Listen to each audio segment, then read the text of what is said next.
പ്രമേഹം കൂടുന്നത് എങ്ങനെയാണ് നമുക്ക് മനസ്സിലാക്കാൻ സാധിക്കുന്നത്? അതുപോലെ പ്രമേഹം ഏതൊക്കെ ശരീരഭാഗങ്ങളെയാണ് ബാധിക്കുന്നത് എന്ന് നമുക്ക് എങ്ങനെ മനസ്സിലാക്കാം? ഞാൻ ഡോക്ടർ ലാസിമ സാദിഖ്, ബാസിൽ സൗമ്യ ഹോസ്പിറ്റൽ, പാണ്ടിക്കാട്, മലപ്പുറം ജില്ല.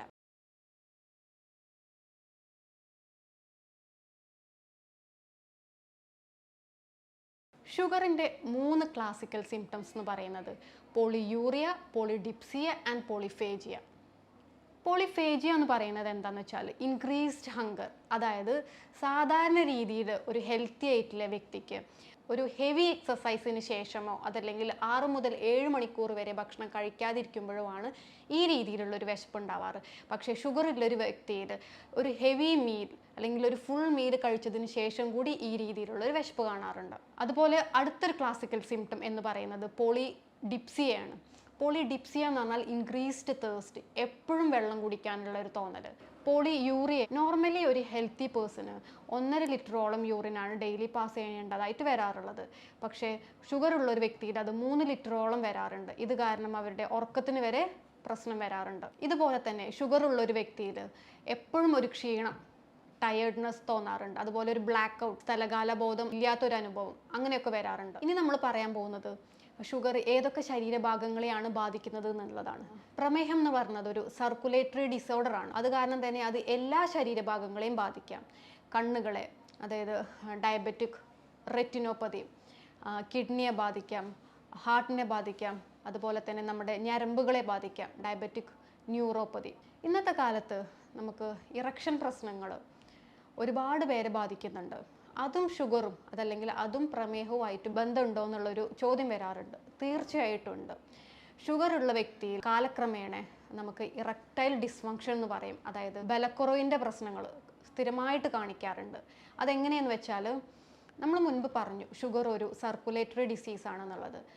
സർക്കുലേറ്ററി ഡിസീസ് എന്ന് പറഞ്ഞാൽ രക്തയോട്ടക്കുറവ് ഉണ്ടായിരിക്കാം. അപ്പം ഈ ലിംഗത്തിലേക്ക് ആവശ്യമായ രക്തം വന്നിട്ടില്ല എന്നാണെങ്കിൽ നൈട്രസ് ഓക്സൈഡ് എന്ന് പറഞ്ഞ ഒരു കെമിക്കലിൻ്റെ ഫോർമേഷൻ കുറയും. അതിൻ്റെ കുറവ് കാരണം നമുക്ക് ഇറക്ഷൻ്റെ പ്രശ്നങ്ങൾ കാണിക്കാറുണ്ട്. കൂടെ ഒരുപാട് കാലമായിട്ട് ഷുഗർ ഉള്ള ഒരു വ്യക്തിയിൽ ടെസ്റ്റോസ്റ്റിറോൺ എന്ന് പറഞ്ഞ പുരുഷ ഹോർമോണിൻ്റെ കുറവും കാണിക്കാറുണ്ട്. ഇതുമൂലവും ഇറക്ഷൻ പ്രശ്നങ്ങൾ സംഭവിക്കാം. മൂന്നാമതായിട്ട് ഷുഗർ ഉള്ള വ്യക്തിയിൽ സ്വാഭാവികമായിട്ടും ഒരു ആങ്സൈറ്റി അതല്ലെങ്കിൽ ഡിപ്രഷൻ, ഈ രീതിയിലുള്ള ബുദ്ധിമുട്ടുകൾ കാണിക്കാറുണ്ട്. ഇത് കാരണവും നമുക്ക് ഇറക്ടൈൽ ഡിസ്ഫങ്ഷൻ അതല്ലെങ്കിൽ ബലക്കുറവ് സംഭവിക്കാം. അപ്പം നമ്മൾ പറഞ്ഞു വന്നത് എന്താണെന്ന് വെച്ചാൽ, സാധാ ഒരു വ്യക്തിയിൽ ഷുഗർ ഉള്ള ഒരു വ്യക്തിയിലും ഇറക്ഷൻ്റെ പ്രശ്നങ്ങൾ 3 മടങ്ങ് കാണാം. ഇതുപോലെ വേറൊരു സംശയമാണ്, പ്രത്യേകിച്ച് നമ്മുടെ ക്ലിനിക്കിൽ വരുന്ന രോഗികൾ പറയാറുണ്ട്, ഡോക്ടറെ എപ്പോഴാണ് നമ്മൾ ഇറക്ടൈൽ ഡിസ്ഫങ്ഷൻ അതായത് ഇറക്ഷൻ്റെ ഒരു പ്രശ്നത്തിന് ചികിത്സ എടുക്കേണ്ടതെന്ന്. 1-2 തവണ നമുക്ക് ഇറക്ഷൻ പ്രശ്നങ്ങൾ ഉണ്ടെന്ന് വെച്ചിട്ട് ചികിത്സ എടുക്കേണ്ട ആവശ്യമൊന്നുമില്ല. സ്ഥിരമായിട്ട് ഇറക്ഷൻ പ്രശ്നങ്ങൾ അതായത് ബലക്കുറവിൻ്റെ പ്രശ്നങ്ങൾ കംപ്ലീറ്റ് ചെയ്യാൻ, ഒരു സെക്ഷൽ പ്രോസസ്സ് കംപ്ലീറ്റ് ചെയ്യാൻ സ്ഥിരമായിട്ട് ഒരു 3 മാസത്തോളം പറ്റാതിരിക്കുന്ന സമയത്ത് നമുക്ക് ട്രീറ്റ്മെൻറ്റിനെ കുറിച്ച് ആലോചിക്കാവുന്നതാണ്. ഷുഗർ ഉള്ള വ്യക്തിയിൽ സാധാരണ കാണുന്ന ഒരു ലൈംഗിക പ്രശ്നത്തിനെ കുറിച്ചാണ് ഇപ്പോൾ നമ്മൾ സംസാരിച്ചിട്ടുള്ളത്, അതായത് ഇറക്ടൈൽ ഡിസ്ഫങ്ഷൻ. ഇനി നമ്മൾ സംസാരിക്കാൻ പോകുന്നത് പ്രീമച്വർ ഇജാക്കുലേഷൻ അതായത് ശീഘ്രസ്ഖലനം എന്ന് പറഞ്ഞൊരവസ്ഥയെക്കുറിച്ചാണ്.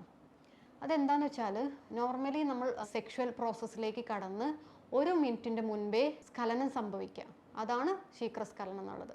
തുടർച്ചയായിട്ട് ഇതും ഒരു 3 മാസത്തോളം സ്ഥിരമായിട്ട് ഈ ഒരു പ്രശ്നമുള്ളവർക്കാണ് ചികിത്സ എന്നുള്ള രീതിയിലേക്ക് പോവേണ്ടി വരിക. ഷുഗർ മാത്രമല്ല, ചില സൈക്കോളജിക്കൽ പ്രശ്നങ്ങൾ കാരണവും പ്രീമച്വർ ഇജാക്കുലേഷൻ വരാം. സ്ട്രെസ്സ്, ടെൻഷൻ, ആങ്സൈറ്റി പോലുള്ള പ്രശ്നങ്ങൾ കാരണവും നമുക്ക് ശീഘ്രസ്ഖലനം വരാറുണ്ട്. സാധാരണ രീതിയിൽ ലൈംഗിക പ്രശ്നം എന്ന ഒരു ടോപ്പിക്ക് അതല്ലെങ്കിൽ ഒരു വിഷയം സംസാരിക്കുമ്പോൾ അത് ഭൂരിഭാഗവും മെയിൽ അതല്ലെങ്കിൽ ആണുങ്ങളെക്കുറിച്ചായിരിക്കും സംസാരിക്കുക. ഇതിൽ സ്ത്രീകളെയും ബാധിക്കാറുണ്ട്. എങ്ങനെയെന്ന് വെച്ചാൽ, ഷുഗർ ഉള്ളൊരു സ്ത്രീയിൽ നമ്മുടെ ലൂബ്രിക്കേഷൻ്റെ അളവ് കുറവായിരിക്കും. ലൂബ്രിക്കേഷൻ അളവ് കുറയുന്നതിനനുസരിച്ച് അവർക്ക് പെയിൻഫുൾ ആയിരിക്കും, വേദനാജനകമായിരിക്കും ഇത്. അപ്പം ഷുഗറിൻ്റെ 1 ഓഫ് ദി കോംപ്ലിക്കേഷൻസ് എന്ന് പറയുന്നത് ഡിസ്പെറൂനിയ എന്ന് പറയുന്ന ഒരു അവസ്ഥയാണ്, അതായത് പെയിൻഫുൾ കോയഷൻ, ബന്ധപ്പെടുന്ന സമയത്ത് സ്ത്രീകൾക്ക് വേദന. അതുപോലെ തന്നെ സ്ത്രീകളിൽ ലാക്ക് ഓഫ് ഇൻട്രസ്റ്റ് കാണിക്കാറുണ്ട്. അതായത് ഇത് ഒരു മുൻപേ നമ്മൾ പറഞ്ഞിട്ടുണ്ട് ഒരു സർക്കുലേറ്ററി ഡിസോർഡർ ആണെന്നുള്ളത്. അത് കാരണം കൊണ്ട് തന്നെ നമുക്ക് ഈ തരത്തിലുള്ളൊരു ചിന്തകളൊക്കെ കുറയും. അത് കാരണം നമുക്ക് താല്പര്യക്കുറവുണ്ടാവാം. കുറച്ച് മുൻപ് നമ്മൾ പറഞ്ഞു ഇറക്ടൈൽ ഡിസ്ഫങ്ഷൻ ബലക്കുറവ് ഉണ്ടാവുന്നത്. ആ സമയത്ത് നമുക്ക് ലിംഗത്തിലേക്കുള്ള രക്തയോട്ടം തടസ്സപ്പെടാം. അതിന് ഷുഗർ ഒരു കാരണമാണ്. ഷുഗർ അല്ലാണ്ട്, അതായത് പ്രമേഹം അല്ലാതെ ഹൈ കൊളസ്ട്രോൾ, ഹൃദയ സംബന്ധമായ എന്തെങ്കിലും രോഗങ്ങളുള്ളവർ, ഇതുപോലെ കാണിക്കുന്നവർക്കൊക്കെ നമുക്ക് ലിംഗത്തിലേക്കുള്ള രക്തയോട്ടക്കുറവുണ്ടാവാം. ഉദ്ധാരണ പ്രശ്നങ്ങൾ ഉണ്ടാകാനുള്ള കാരണങ്ങളാണ് നമ്മളിപ്പോൾ ഇത്രയും നേരം സംസാരിച്ചത്. ഇനി നമുക്ക് അത് എന്തൊക്കെ ചെയ്താൽ ശരിയാക്കാൻ പറ്റും അല്ലേ? മെയിനായിട്ട് എല്ലാ സമയത്തും എല്ലാവരും പറയുന്ന ഒരു കാരണമാണ് എക്സസൈസ്. ലാക്ക് ഓഫ് എക്സസൈസ് ഇതിൻ്റെ one of the main important reason ആണ്. അതായത് എക്സസൈസിൻ്റെ കുറവ്. നമ്മുടെ ഇപ്പോഴത്തെ ഒരു ലൈഫ് സ്റ്റൈൽ അനുസരിച്ചിട്ട് ഒരു 90% ആളുകളിലും എക്സസൈസ് ഇല്ല. അത് കാരണം നമുക്ക് ഉദ്ധാരണ പ്രശ്നങ്ങൾ വരാറുണ്ട്. പിന്നെ നമ്മുടെ ലൈഫ് സ്റ്റൈൽ, അതായത് കറക്റ്റ് സമയത്ത് ഭക്ഷണം കഴിക്കാതിരിക്കുക, ഉറക്കത്തിൻ്റെ പ്രശ്നങ്ങൾ. ഇപ്പോൾ ചില പേഷ്യൻസ് വരാറുണ്ട്, ഡോക്ടറെ ഞാൻ കറക്റ്റ് 8 മണിക്കൂർ 7 മണിക്കൂറൊക്കെ ഉറങ്ങാറുണ്ടെന്ന് പറഞ്ഞിട്ട്, എന്നിട്ടും എനിക്ക് എന്തുകൊണ്ട് ഈ പ്രശ്നങ്ങളൊക്കെ വരുന്നു? അതെങ്ങനെയെന്ന് വെച്ചാൽ, നോർമലി അവർ ഉറങ്ങുന്ന ആ ടൈം ഒരു 12 മണി മുതൽ മേ ബി രാവിലെ 8 മണി വരെ ആയിരിക്കും. ആ ടൈമിൽ കണ്ടിന്യൂസ് ആയിട്ട് 8 മണിക്കൂർ ഉറക്കം കിട്ടുമെങ്കിൽ കൂടി അത് കറക്റ്റ് സമയമല്ല. നമ്മളെപ്പോഴും ഒരു 10 മണി മുതൽ ആണ് ആ ഉറക്കത്തിൻ്റെ സമയം വരെ. അതിൽ തന്നെ 2 മണിക്കൂർ മുൻപ് നമ്മൾ ഭക്ഷണം കഴിക്കേണ്ടതായിട്ടും വരും. ആ രീതിയിലുള്ള ഒരു ചിട്ടയായിട്ടുള്ള ഒരു ജീവിതശൈലി നമ്മൾ ഫോളോ ചെയ്യേണ്ടതായിട്ടുണ്ട്. പിന്നെ ഡയറ്റിൻ്റെ കാര്യം, ഹെൽത്തി ആയിട്ടുള്ള ഭക്ഷണ രീതി, അതായത് ഓവറായിട്ട് ജങ്ക് ഫുഡ്സ് കഴിക്കാണ്ട് ഫാസ്റ്റ് ഫുഡ് അതുപോലുള്ള ഫുഡിലൊക്കെ ഒന്ന് ലിമിറ്റേഷൻസ് വെച്ച് വീട്ടിലുണ്ടാക്കുന്ന തരം ഹെൽത്തി ഫുഡുകൾ കഴിക്കാൻ ശ്രമിക്കുക. ധാരാളം വെള്ളം കുടിക്കുക. അതുപോലെ സ്മോക്കിംഗ്, ആൽക്കഹോൾ പോലുള്ള ശീലങ്ങളുള്ളവർ കംപ്ലീറ്റ് ആയിട്ട് അത് നിർത്താൻ ശ്രമിക്കുക. ഇനി ചില ഭക്ഷണ രീതികൾ നമുക്ക് ഫോളോ ചെയ്യാം. അതായത് സ്ട്രോബെറി പോലുള്ള ബെറീസ് കഴിക്കുന്നത് നമുക്ക് നാഡികൾക്ക് ബലം കൂട്ടാൻ സഹായിക്കും. അതുപോലെ തന്നെ നമുക്ക് ഒരു ലൈംഗിക ഉത്തേജന ആഹാരമായിട്ട് ഉപയോഗിക്കാൻ പറ്റുന്നതാണ് നമ്മുടെ സുഗന്ധദ്രവ്യങ്ങളിൽ ഒന്നായ ഏലയ്ക്ക.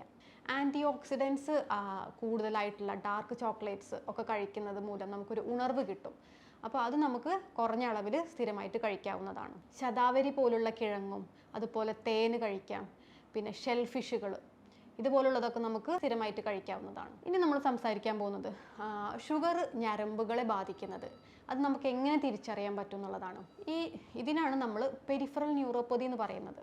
അതായത് പൊതുവേ ഇതിൻ്റെ ഫസ്റ്റ് നമുക്ക് എങ്ങനെ തിരിച്ചറിയാൻ പറ്റുമെന്ന് വെച്ചാൽ, കാലുകളെ ആയിരിക്കും ബാധിക്കുക. എന്തുകൊണ്ട് കാലുകൾ? നമ്മുടെ ഏറ്റവും ലോങ്ങസ്റ്റ് നെർവ്, അതായത് നമ്മുടെ ശരീരത്തിലെ ഏറ്റവും നീളം കൂടിയ ഞരമ്പുകളുള്ളത് കാലുകളിലാണ്.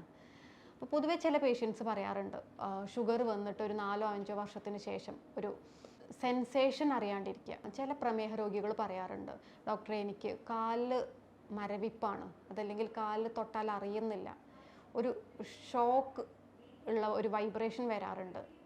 ഇങ്ങനത്തെ രോഗികളിൽ നമുക്ക് പെരിഫറൽ ന്യൂറോപ്പതി, അതായത് ഞരമ്പിൻ്റെ പ്രമേഹ രോഗം ഞരമ്പുകളെ എങ്ങനെയാണ് ബാധിക്കുന്നത് അതിനെക്കുറിച്ചാണ് നമ്മൾ പറയുന്നത്. സാധാരണ രീതിയിൽ ചില ഷുഗറുള്ള പേഷ്യൻസ് പറയാറുണ്ട്, ഡോക്ടറെ ചലനം അറിയാൻ പറ്റുന്നില്ല, അതായത് കാല് എവിടെയെങ്കിലുമൊക്കെ ഒന്ന് തട്ടിയാലോ മുറിവായാലോ അറിയാൻ പറ്റില്ല. ഇതാണ് പ്രമേഹ രോഗത്തിൻ്റെ ഒരു കോംപ്ലിക്കേഷൻ എന്ന് പറയുന്നത്. അത് കാലുകളിൽ ആദ്യമായിട്ട് കാണുന്നതിനൊരു കാരണം എന്താണെന്ന് വെച്ചാൽ, ലോങ് നെർവ്സിനെ ആണിത് ഇനീഷ്യലി ബാധിക്കുക. ഇപ്പോൾ ഷുഗറുള്ള രോഗികളിൽ വർഷത്തിൽ ഒരു തവണയെങ്കിലും ഇതുപോലുള്ള ടെസ്റ്റുകൾ ചെയ്യേണ്ടതാണ്.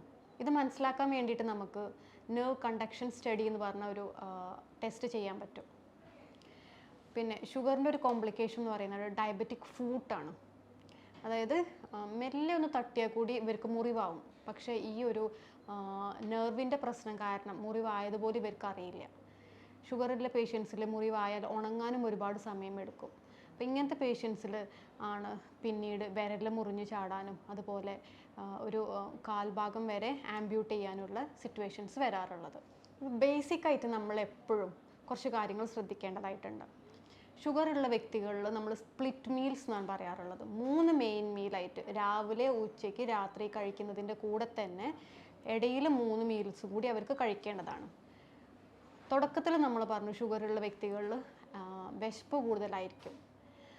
അപ്പോൾ നമ്മൾ കറക്റ്റ് സമയത്ത് ഭക്ഷണം കഴിച്ചിട്ടില്ല എന്നാണെങ്കിൽ അടുത്ത മീലിൽ അവർ ഒരുപാട് കഴിക്കേണ്ടതായിട്ടൊരു സിറ്റുവേഷൻ വരും. കാരണം അവർക്ക് വിശപ്പ് പിടിച്ച് നിൽക്കാൻ കഴിയില്ല. ഒരുപാട് ക്വാണ്ടിറ്റി ഭക്ഷണം ഒറ്റയടിക്ക് കഴിച്ചാൽ ഷുഗർ ലെവൽ പെട്ടെന്ന് ഹൈ ആവും. അത് കോംപ്ലിക്കേഷൻസ് ഉണ്ടാക്കാം. അപ്പോൾ നമ്മൾ ഒരു 3 മണിക്കൂർ കൂടുമ്പോഴേക്കും ചെറിയ രീതിയിൽ, എന്ന് വിചാരിച്ചാൽ അതൊരു ജങ്ക് ഫുഡ് എന്ന് പറഞ്ഞ രീതിക്കല്ല പോവേണ്ടത്, എങ്കിൽ കൂടി ചെറിയ രീതിയിൽ ഭക്ഷണം കഴിക്കേണ്ടതാണ്. ധാരാളം വെള്ളം കുടിക്കുക. വേറൊരു കാര്യം എപ്പോഴും പറയാറുണ്ട്, ഫൈബർ റിച്ച് കണ്ടൻറ്റ് ഫുഡ് കഴിക്കാൻ, അതായത് നാരുകളടങ്ങിയ ഭക്ഷണം കഴിക്കാൻ. അത് എന്തുകൊണ്ടാണെന്ന് വെച്ചാൽ, ഇപ്പോൾ ചോറിലും ചപ്പാത്തിയിലും സെയിം അളവിൽ കാർബോഹൈഡ്രേറ്റ്, അതായത് അന്നജം, പക്ഷേ എങ്കിലും ഷുഗറുള്ള പ്രമേഹമുള്ള രോഗികളിൽ നമ്മൾ എപ്പോഴും പറയുന്നത് ചപ്പാത്തി കഴിക്കാനാണ്. അതെന്താണെന്ന് വെച്ചാൽ ചപ്പാത്തിയിൽ നാരുകൾ, ഫൈബർ കണ്ടൻറ്റ് കൂടുതലാണ്. അപ്പോൾ അത് ദഹിക്കാൻ സമയമെടുക്കും. നമ്മുടെ രക്തത്തിലേക്ക് ഷുഗറിൻ്റെ അളവ് സ്ലോ ആയിട്ടേ വരുള്ളൂ. അപ്പോൾ ഷുഗർ ലെവൽ നമുക്ക് പെട്ടെന്ന് കൂടാതിരിക്കും. അതുപോലെ തന്നെ ഷുഗറുള്ള ആൾക്കാരിൽ നമ്മുടെ ഗ്രീൻ ടീ സ്ഥിരമായിട്ട് ശീലിക്കുന്നത് നല്ലതാണ്. ഗ്രീൻ ടീ ആകുമ്പോൾ നമ്മൾ പഞ്ചസാരയുടെ അളവ് കുറയും. കൂടെ ഓട്സ് കഴിക്കാം. ഓട്സിലും ഫൈബർ കണ്ടൻറ്റ് ധാരാളമായിട്ടുണ്ട്. പിന്നെ വാട്ടർ കണ്ടൻ്റ് ഉള്ള, അതായത് ജലാംശത്തിൻ്റെ അളവ് കൂടുതലുള്ള പച്ചക്കറികളും പഴവർഗ്ഗങ്ങളും കഴിക്കാം. ഇതിന് 2 ഗുണങ്ങളുണ്ട്. ഒന്ന്, നമുക്ക് വിശപ്പിൻ്റെ അളവ് കുറയും. പിന്നെ ഇതിൽ വാട്ടർ കണ്ടൻ്റൊക്കെ ആണെങ്കിൽ ഷുഗറിൻ്റെ അളവ് വളരെ കുറവായിരിക്കും. അപ്പോൾ 2 രീതിയിലുള്ള കാര്യങ്ങൾ ശ്രദ്ധിക്കാൻ പറ്റും നമുക്ക്. ഈ പറഞ്ഞ കാര്യങ്ങൾ ശ്രദ്ധിക്കുകയാണെങ്കിൽ നമുക്കൊരു പരിധിവരെ പ്രമേഹത്തെ കൺട്രോളിൽ കൊണ്ടുവരാൻ സാധിക്കുന്നതായിരിക്കും. ഇത്രയും പറഞ്ഞ കാര്യങ്ങളിൽ നിങ്ങൾക്ക് എന്തെങ്കിലും സംശയങ്ങളുണ്ടെങ്കിൽ താഴെ കാണുന്ന നമ്പറിൽ നിങ്ങൾക്ക് കോൺടാക്റ്റ് ചെയ്യാവുന്നതാണ്. ഇതുപോലുള്ളൊരു നല്ലൊരു ഹെൽത്ത് ടോപ്പിക്കുമായിട്ട് നമുക്ക് അടുത്ത വീഡിയോയിൽ കാണാം. Thank you.